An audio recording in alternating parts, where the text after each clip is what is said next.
Hi guys, welcome back to the garden.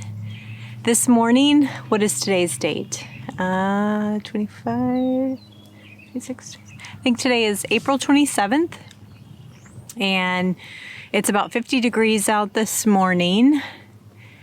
But I am out today to get a jump start on direct sowing my tomatoes. And I haven't put this part in a formal video, but it was in one of our weekend in reviews. Behind me, you'll see in that garden bed, the 2-liter pot bottles. They've been sitting out like that for 2 weeks now, warming up that soil. And that allows me to direct sow my tomato plants and other non-frost hardy vegetables a little earlier. And since I don't have a greenhouse or grow light system, this is a way that I can start my own seeds and still get a hardy crop. So I thought I would take you guys with me and show you my process. But before I go there, let me give you an update on some of the direct sowing I did probably a month ago now.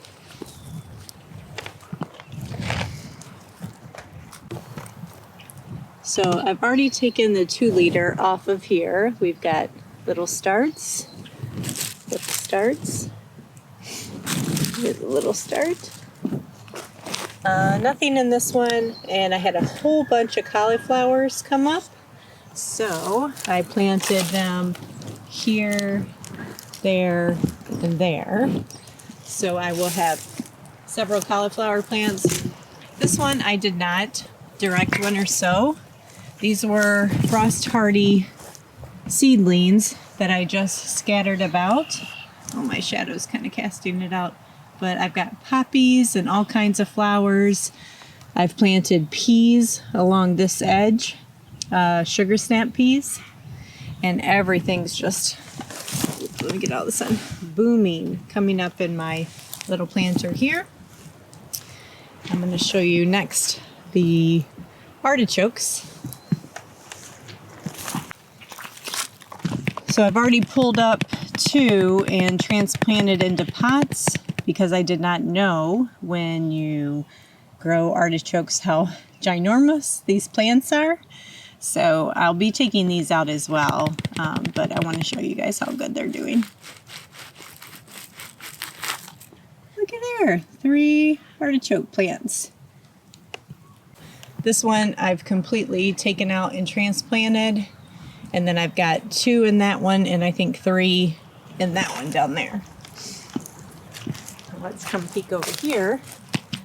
I'll just go in there, see if you guys can see.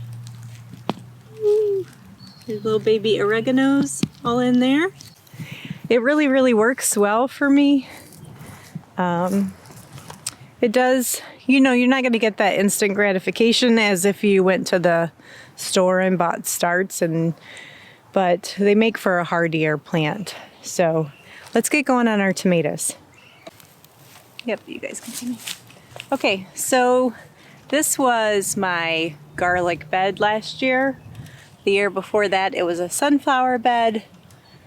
So the soil is actually really good. It's been worked a lot. And all it's ever had on it is, well, when we first started, we just mowed it low, put cardboard on it, and straw for the first season. Last year we did the same, not cardboard and straw, just another layer of straw. This year we've put barn clean out on it and pasture hay.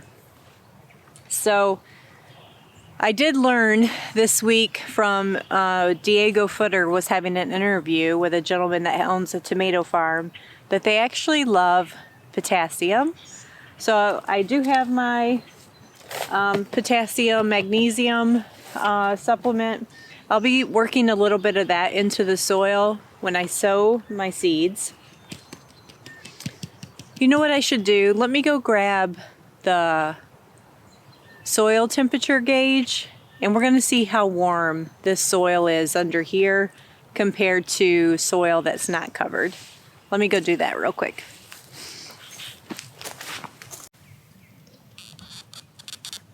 Okay, well, I couldn't find my actual soil temperature gauge, so I just got my regular meat thermometer. But in the soil that is not covered, it's, let's say it's like, I don't know what that is, just maybe 48 degrees. So we'll see if this actually does anything. Let's see what the temperature is here. Almost 60 degrees, we'll say. We'll leave that alone. Okay, so we warmed that soil up by about 12 degrees. So that's not bad. Okay, so that's proof that it actually works. That's good to know. I need to wash this before I use it in my pork chop next time. So what I do is I plant 5 seeds under each 2-liter bottle. And last year they all came up, so I was able to transplant some. So as you'll see, like the whole bed, I didn't have enough 2 liters to do. And I have more 2 liters, but I want to put the rest of them in the pig garden. So when I split these out, I'll put some up on the deck by the kitchen in pots, and then the rest I'll just transplant in the rest of this garden. So these are Roma tomatoes.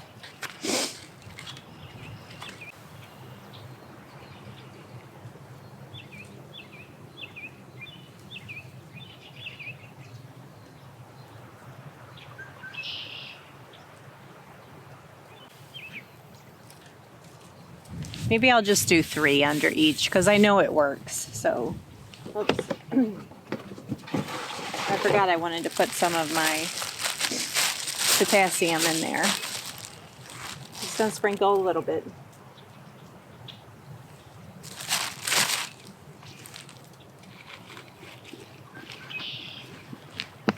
And just kind of screw this back down in there.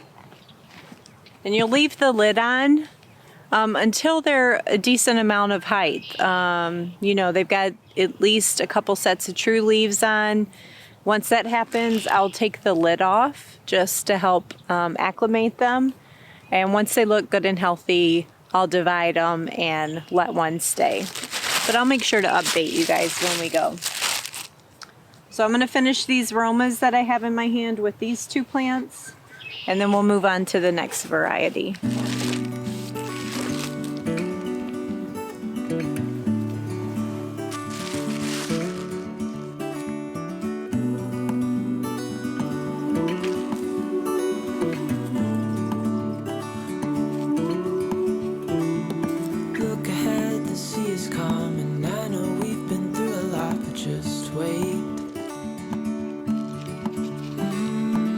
For better days to come and carry us like wind in our sails. Hold on tight, I can smell the shore, it's right in front of us if we just hold on tight. This vision that I saw is getting closer every dawn. We are dreamers of the... Okay, the next variety I'm planting is the yellow pear. I've never grown these, but they always look so amazing. I know I'm gonna love them. And something I did, just so I don't forget what I planted, I marked with a permanent marker on top of each cap that they were Roma tomatoes. I ended up planting 6 of those, which I should end up with 18 plants.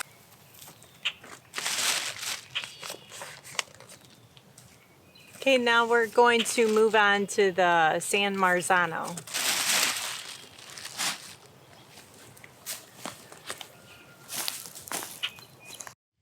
Okay guys, the tomato garden in this garden, it has been seeded.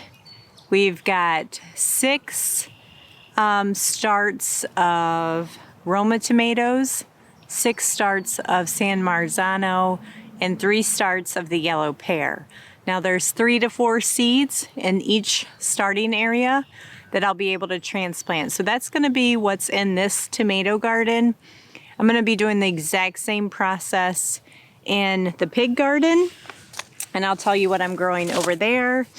More like cherry tomatoes. So a large cherry, a sweetie cherry, the Brandywine, and the Homestead tomato. Those are all going in the pig garden. So hope you guys enjoyed it. And hey, if you want to watch and follow along how this works, go ahead and subscribe to our channel and hit that notification bell. That way when we put out updated videos, you'll get to find out how this worked. I can't wait to show you, and I hope it encourages some of you that may not have the opportunity to invest in like greenhouses and grow lights, that you don't need all that to start your seeds. You can, even in these northern climates, we're in Michigan, I can still direct sow my tomatoes and get a lovely harvest. So I hope you guys enjoyed. I've got a lot of gardening and seeding yet to do, so stick around and we'll talk to you soon. Bye guys.